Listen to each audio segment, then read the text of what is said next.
From smack blasting to podcasting, welcome to the Sober Junkies podcast. My name's Jacob Neeson. And I'm Sam Rad, and today we are speaking to the same guest that was on our first episode of Locked Up Abroad, which I believe was roughly 5 episodes ago. And in the beginning here, we do a recap of what took place in that episode. So if you want to jump in right now, feel free to. Or if you're one of those people that would rather go back and listen to the first episode first, that seems like a good strategy as well. But essentially, he's just been, arrested in Tokyo with some people he had duped into carrying illicit drugs for him. And he takes us into his time in a Japanese prison, which amounted to 5 years in this episode. And yeah, his name has been concealed for his own protection, but he's a good man and a man very dear to my own heart. So we just won't mention any names and just kind of have a conversation in absence of names. And with that, we bring you Jasper. Yeah, we'll call him Jasper just this one time. Okay, so we're going to call you Jasper. That's the pseudonym, in case we ever have to refer to you. Sounds good. All right, so thank you very much for taking some time to speak with us again. So last episode, if we just want to do a quick recap, if that's okay with you, maybe like 5 minutes. So basically, if I remember correctly, you had gotten arrested in Tokyo after having basically duped a few of these other women, I think, into carrying illegal drugs for you under the illusion that they were actually carrying saffron, which is a spice. And you were doing this because you owed some money to some potentially dangerous people, and it just seemed like the most wise thing to do at the time. So if you just want to run through how you got there really briefly and then just take us into what transpired, I guess. And your secretary gave you up, I think? Or you believe she did? That's right. I believe she did, based on all the information that was shared with me by the police and the prosecutors in Japan, and subsequent the information the police gave me when I had come back to Canada and met with them. Simply because the police was in possession of the information of all those girls' identity, and I only had known about their identity myself just about literally 3 of them, about not more than 72 hours prior to the flight. And it was because of my secretary, who had written a letter to the passport office to issue their passports on an emergency basis, that she had known their name. So I had enough reason to believe that what they were telling me was true, that in fact she had cooperated with the police. But the way I look at it in hindsight, there are certain events in our lives that need to transpire. Now, I'm talking from, I guess, an esoteric spiritual point of view that I was able to gain after being incarcerated for so long and being able to find myself. That because I was on a downhill to nowhere because of the lifestyle that I was living, certain events had to have happened. Now, whether my secretary would have done it, whether someone else would have done it, whether the girls would have acted stupidly getting caught, something had to have been a blessing in disguise for me, and an unfortunate circumstances or misfortune thing would have had to happen to me, so I could basically put the brakes on and view my life differently, and then recognize what my callings were and what good can come out of this horrible situation where I would basically lose everything overnight. So in that sense, do I blame her at this point for having done that? No. Have I tried to take revenge? No. Will I ever do that? The answer to that also is no, because the biggest satisfaction I can get out of it is knowing that I turned my life around and I became a better person because of it. So do I owe her gratitude for ruining my life? If I think my life was ruined, then I would go take revenge. But my life didn't get ruined.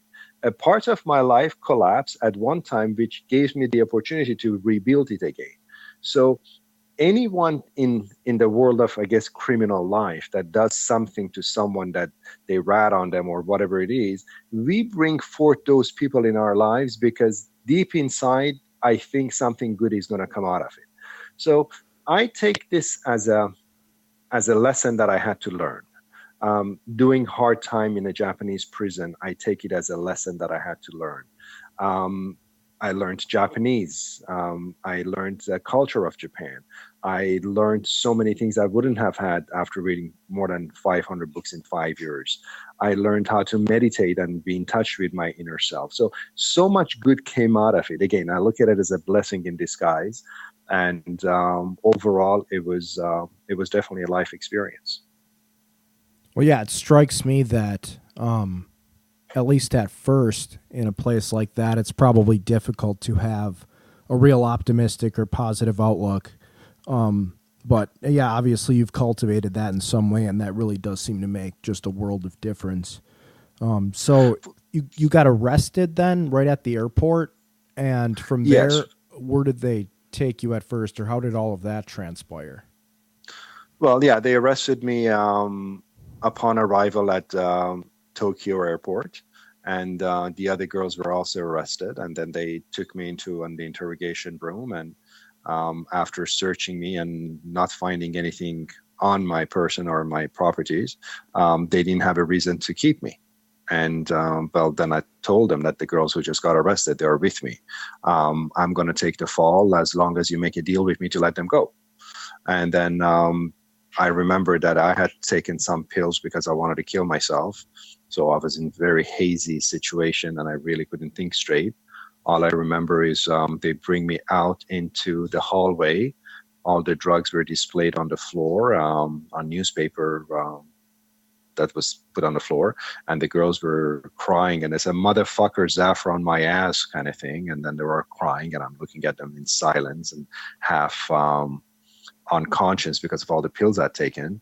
And I think a period of 5 or 6 hours may have passed. I can't remember. All I know is like there were probably about 50 pages retyped in Japanese, and they asked me to sign, and that basically had constitutes my confession, which I had no idea what it was. And yeah, that's pretty much how the police had a case against me, written in Japanese, apparently from the things I had told them while being half unconscious. So how long did it take before your court actually concluded and you were sent to a Japanese prison? Well, the way in Japanese judicial system works is the prosecution and the police have 21 days to make the case against you. And unless they have 100% chance of conviction, they don't indict you after the investigation. So they keep you in the police custody at the airport, or at, I guess, the police custody of the jurisdiction where you're arrested, in this case, Narita Airport's police station. And they brought me back and forth to Chiba district. That's a district beside Tokyo, prosecutor's office, every morning in shackles and handcuffs on a bus, and then sit in the holding cell in the prosecutor's office, and then bring me back late at night. And then they go through the whole process of cross-examination, if you will, and interrogation and investigation. And 21 days later, if they have a case against you, they will indict you. If not, they will have to let you go. So 21 days later, I got indicted. And when a person gets indicted by the prosecutor and the police, basically when you go to court, their advice is that you cannot plead not guilty, even though you can. It's pretty much you plead guilty because the case is already made out even before you go to court.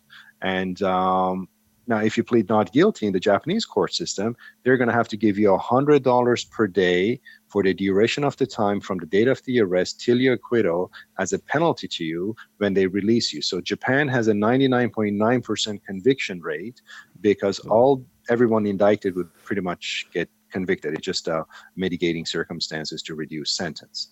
So 21 days later, I got indicted. And then from that time, they transferred me over to Chiba Prison's holding facility, where I stayed there for about 5 months until the trial date, which was pretty much a guilty plea court date. And then even though it was a guilty plea, it was still mentioning of the facts in court, and that took a whole day just to go through the facts of the case, to be read out by the prosecutor, agreed by myself, and then the judges delivering their sentence. So 21 days in police custody, about 4.5, 5 months in a holding cell at the Chiba prison, and then off to court. You get convicted, and from there they transfer you over to the holding facility at Fuchu prison in Tokyo, where you are a new inmate. You go to your orientation, and then you start serving time from that. Okay, so can you describe a little bit about the initial experience walking into a Japanese prison as an outsider? Well, what I'm about to share as that experience, I believe almost every foreigner shares my sentiment. You're walking into not only a foreign prison, specifically a Japanese prison, and also a prison of a culture where you don't belong to. And that culture is very regimented and very militarized, and they have this mindset of psychological warfare. Japanese prisons are run by the government. It's overpopulated. In every prison, there are a lot of factories where inmates have to work, and they make anything from bed sheets to animal pets clothing to disassembling cell phone units, making furniture, anything that the government can benefit from. So it's a revenue, it's an income for the government of Japan to have their prisons overpopulated by inmates, because inmates are free labor for them. But Japanese prison is run like a military boot camp. For example, in a traditional North American prison, you go into a prison, you wear your prison uniform, and you're just hanging around in the yards with your buddies and playing basketball or playing cards or watching TV. And you walk when you want to, how you want to, when you can walk. Well, in Japanese prison, nothing of such things exist. Talking is only allowed at 20 minutes a day during the allotted talk time. That is when you're working in the factories there from Monday to Friday, 7 in the morning to about 4 in the afternoon. You get 20 minutes per day to talk. Other than that, talking is prohibited in Japanese prison, and especially that you do your time in the solitary cell. So there is no one to talk to. And during that 20 minutes, you have to go to the bathroom, use the common nail clippers to clip your nails, read the news, ask the guard for pen and paper and order something, or ask to see a doctor. So there your 20 minutes runs out very quickly. And then when you go, for example, twice a week, you go take shower, but then you all march together. In a Japanese prison, nobody walks. Everybody marches. The guards march. The inmates march. The guard in charge of the factory of those prisons march when they see their own superior. So everybody marches, everybody salutes each other, everybody bows down at each other. And it's not just marching, it's marching to a rhythm of a very vicious Japanese prison guard that says left, left, left, right, left, and then you have to stop in a certain way. Your fingers have to be folded in a certain way against your lap. Your arms have to come out at a certain length. Your knee has to come up at a certain length when you're marching to and from the shower facility, to and from the doctor, to and from the visitation area. And if you do not march to their rhythm, and if your knee doesn't come up high enough, you get punished for disobeying a prison guard's direct ruling, and then you get sent to another solitary confinement, which prohibits you from working in the factory, which is a normalcy there. And then you're sitting there on a straw mat floor, cross-legged for 7 days at a time, with not leaning against a wall, not stretching your leg, getting permission in the solitary confinement to use the bathroom. So as you see, it's a very harsh prison sentence. So when you come into this culture from a North American point of view, from any other European, Asian, Middle Eastern, when they all come in and say, holy fuck, what the fuck is going on here? It's simply because the Japanese prison system is extremely harsh, regimented, and they believe if they do this, it deters you from committing another crime. So that's where their mindset is. And yeah, so you come to an absolute culture shock, and then you're forced to learn their language. And if you don't understand what you don't understand what the Japanese are telling you, they would interpret that as a direct disobeying of the officer's rule. And then you argue, well, I don't understand the rules. And they're still telling you in Japanese, it's none of our business you don't understand the rules. You better understand the rules until you understand the rules, you do more solitary confinement for disobeying the direct order. So Japanese prison system is meant to punish you psychologically and emotionally and break you down to pieces that you would forget for the rest of your life to ever commit a crime. That's basically what they do. And I think they're pretty good at it. Yeah, I mean that definitely sounds like a nightmare, and it comes off as if the level of, isolation from other people that they subject you to is something that would be a challenge to deal with, and would have the potential to drive people like legitimately insane. Yeah. So I remember you writing me when I was much younger a letter or something like that with a picture of a cell there. Would you describe the holding cells as like the worst living conditions you've had, or was it worse at the actual where you served the length of your term? And how long did you end up being in Japanese prison? I was in Japanese prison for 5 years. The cell that I was serving the majority of my time had a bed and a toilet and a sink and a small wooden chair and a small wooden desk and a small little wooden shelf with a television on it. Television, you could not turn it on or off yourself. The guards would do it at specific time, only if you're behaving to show you certain programs. And the other ones is just a regular traditional Japanese cells consist of straw mat flooring. They call it tatame, blankets and a mattress, and again a little wooden partition that you could use it as privacy, which is no more than 1.5 feet in height, and so you could just cover yourself when you're sitting on the bathroom, and that's it. And there is nothing else. You just stare at walls. It takes about 5.5 steps from wall to wall.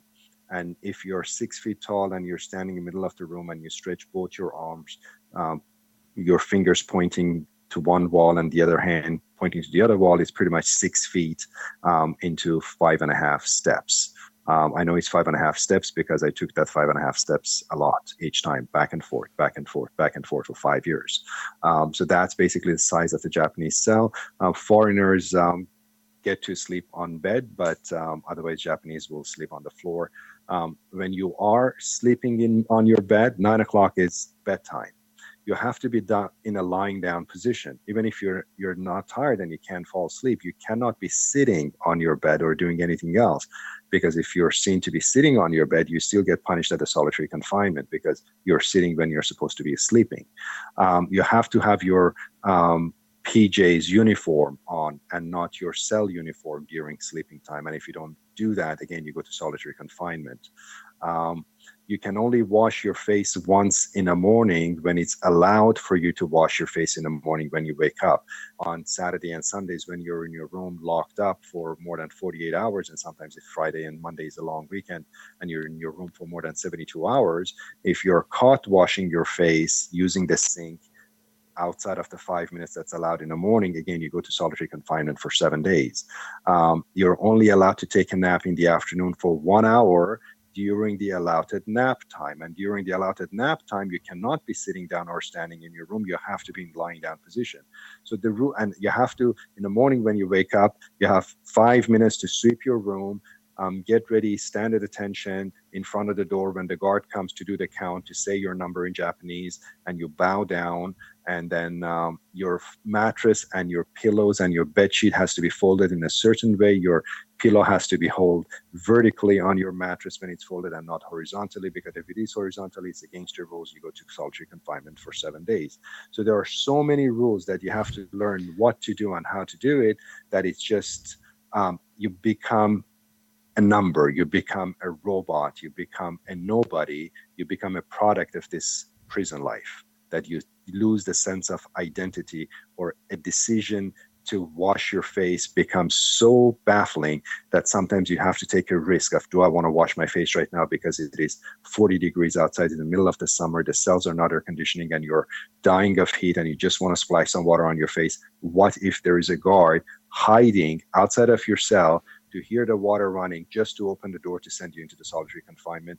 And it happens all the time. Guards actually literally hide outside of people's cell just to catch them doing something wrong, to sell them into the solitary confinement. and we've seen this over and over again. It has happened to me and to many other inmates that I've encountered, and there is nothing we can do. That's just the prison life there. Do you think it works to have this structure and discipline? Do you think it actually deters people from doing something again, or actually deters people from doing something in the first place? I think it makes you reflect. I think it deters you, and without a doubt, it makes every single person wish they could strangle and murder a Japanese prison guard right there if they could ever come back to Japan to kill them. And that's pretty much everyone's sentiment.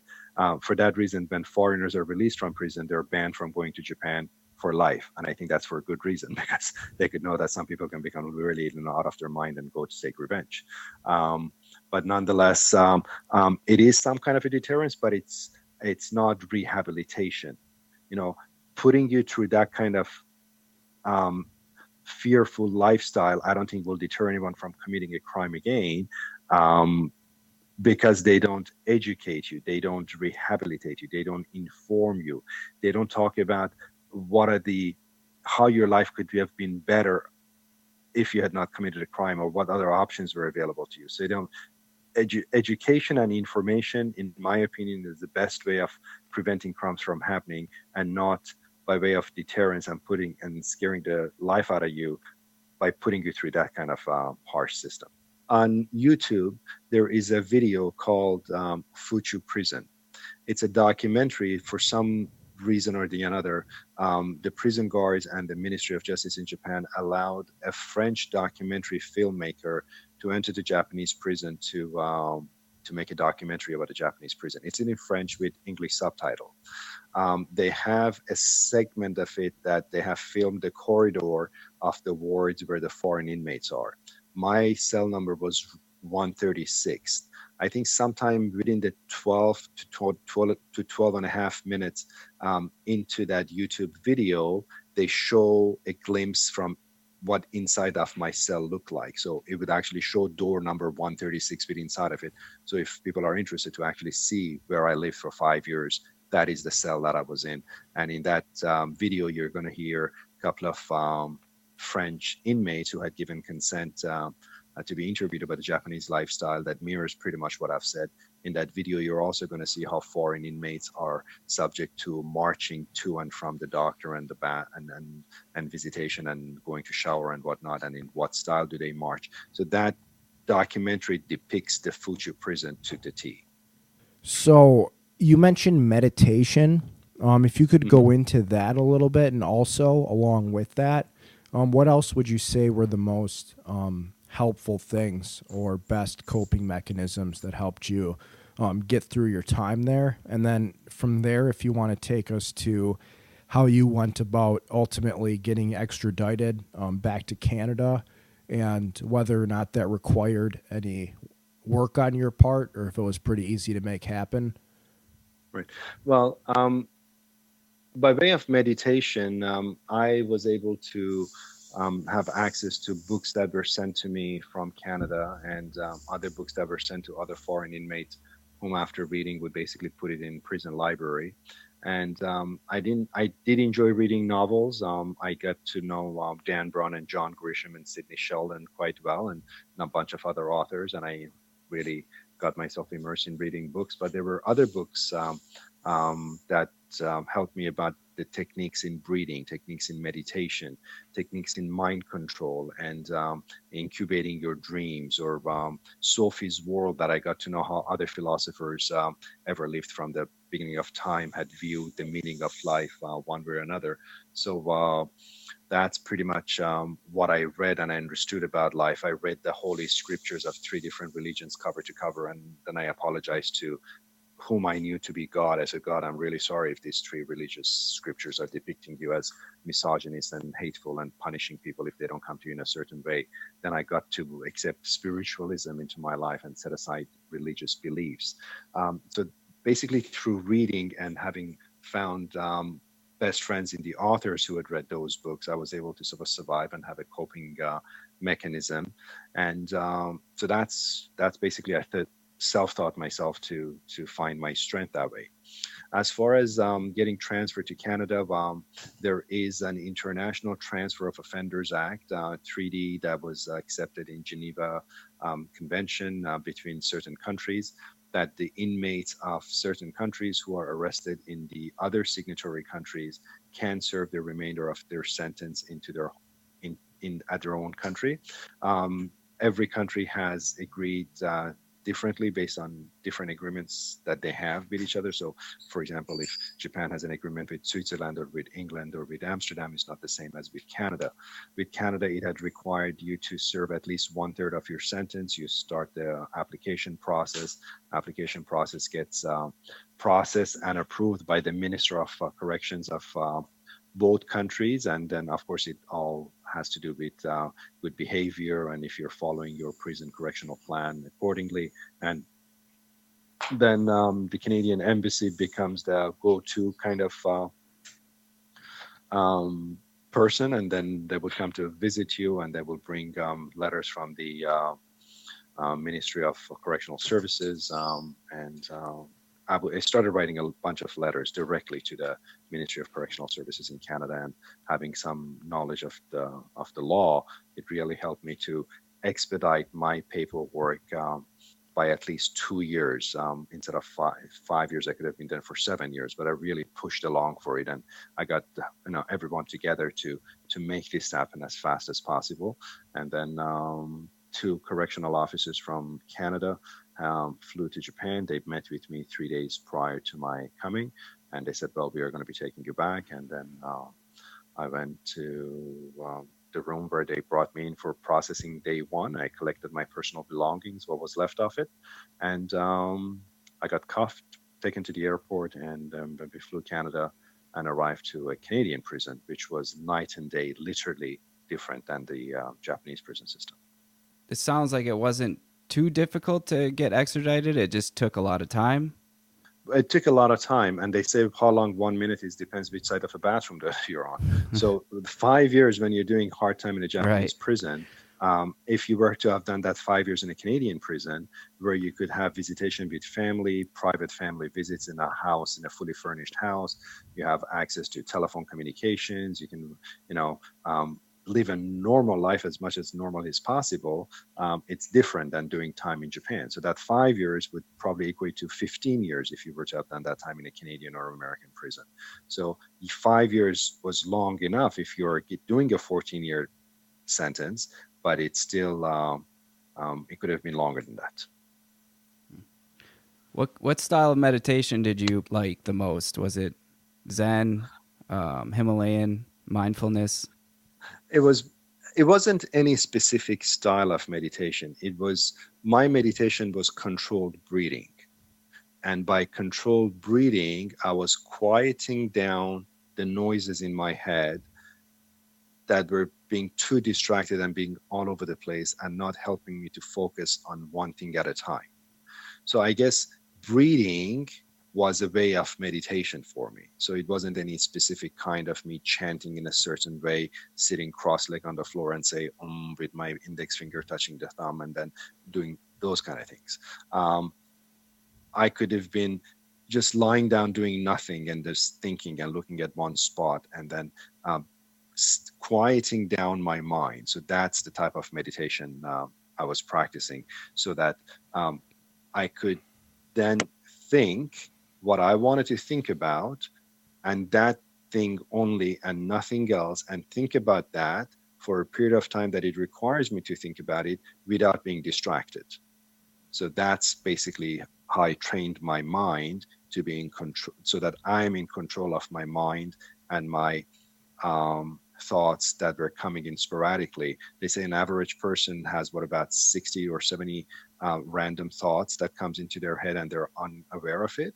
So I started to be aware of all those 70 thoughts, and then I started to be aware that I don't want to be aware of 60 of them, but I only want to be aware of 2 of them, and then I would just concentrate on those 2 thoughts that could make me into a better creator and receptor of everything around me. So I could basically manifest my life based on wanted to, because I could reflect that energy to my beingness, then the mind, body, and spirit was all complete and working in unison.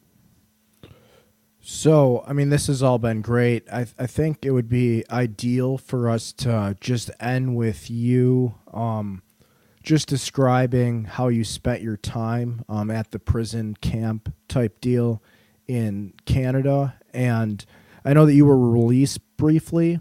So if you could go into like what you did during that brief time, and then I know you got incarcerated again.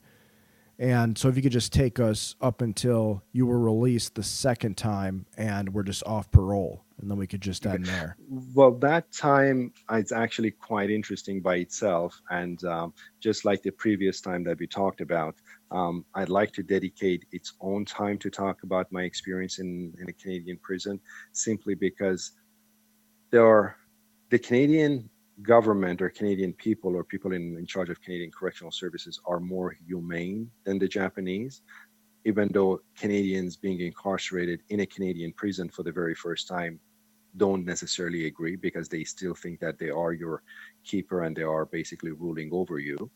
But I was at I experienced both the supermax when I got transferred to Canada before I get classified to a minimum security prison, which was a camp. So I experienced life in a supermax prison in British Columbia and in Ontario until I got transferred to a camp. But again, what I like to do is dedicate perhaps the next session, whether it's going to be in a few weeks or a month or whenever you guys have time, to talk about that, so that people don't, I mean, I at least like to dedicate a specific time just for that, because it's going to take just as long as what we talked about right now, and then have its own segment there. Okay. Yeah, sounds good, man. It's been a treat. Yeah, thanks Sure. for speaking It's with always us. good to talk to you guys. Not a problem. I just hope that these podcasts that are being listened to by your listeners are not only entertaining for them, but educational, and they listen to it and say, you know what, I can relate to that, or maybe I should do something like that. Because I think your efforts in what you're doing and me sharing my experience as to what happened to me, the intention is the collective efforts of you two, by bringing guest speakers to speak in this podcast, so that you become the beacon of light. So you would help those people who are in the darkness to see the light, or perhaps people who are thinking of doing something wrong would say, you know what, maybe this is what I needed to hear. People's prayers get answered in so many ways, and I think what you guys are doing is an answered prayer to so many people. Even if you were to have deterred one person from committing something they shouldn't be committing, or doing something wrong, I think you've made a difference, tremendous difference in this world. So good luck with what you guys do.